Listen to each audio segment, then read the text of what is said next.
पिछले पार्ट में हमने देखा राय स्टार का सबसे अच्छा दोस्त ज्ञान भाई पुष्पा नाम के एक अमीर आदमी के खेतों में हर रोज काम करने जाता था और शाम को वापस घर आ जाता था। लेकिन एक दिन अचानक उसकी मौत हो गई। किसी को नहीं पता था वह कैसे मरा। जब राय स्टार ने अपने गांव में लोगों से पूछा तो उल्टा उन्होंने राय स्टार को पीट कर भगा दिया। और उसी रात जब गाँव के लोग सो रहे थे तभी अचानक आसमान से एक सफेद पेड़ नीचे जमीन पर गिरा और सीधा गाँव के अंदर चला गया। अंदर जाकर वह एक आदमी के घर के पास अजीब सी आवाज निकालने लगा। जैसे ही वह आदमी बाहर निकला सफेद पेड़ को देखते ही उसकी मौत हो गई। ऐसे करते करते गांव के 3-4 लोग रातों रात मर गए। फिर अगली सुबह गांव में उन सबकी लाशें मिली। राय स्टार भी वहीं था। उसने देखा कि लाश के पास एक छोटा सा जानवर का बच्चा चुपचाप बैठा है। राय स्टार ने कुछ देर उसकी तरफ देखा लेकिन उस पर ज्यादा ध्यान नहीं दिया और अपने काम में लग गया। राय स्टार अपनी टपरी में चाय बना ही रहा था कि तभी उसकी नजर फिर से उसी छोटे से जानवर पर पड़ी जिसे उसने सुबह देखा था। आखिर में राय स्टार ने उस जानवर को अपने पास रखने का सोचा। वह उसे अपने घर ले आया,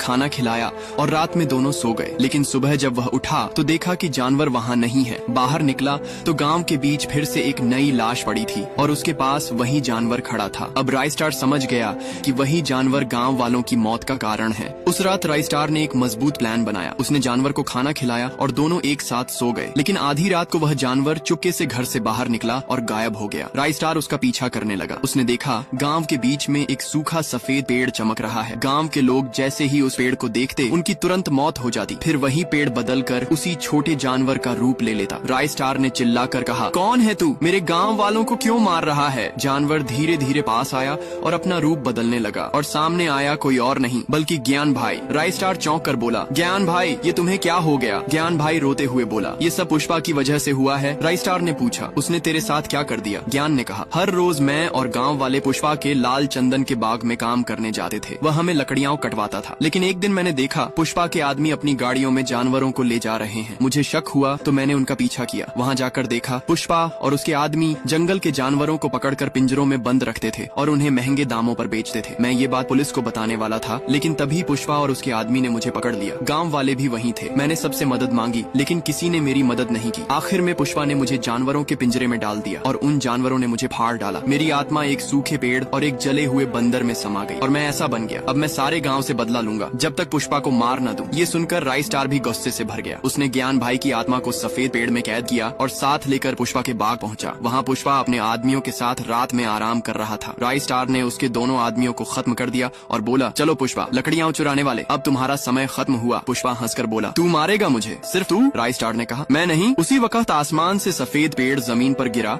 और लाल गोरिल्ला बन गया। उसने पुष्पा को पैरों तले कुचलकर खत्म कर दिया।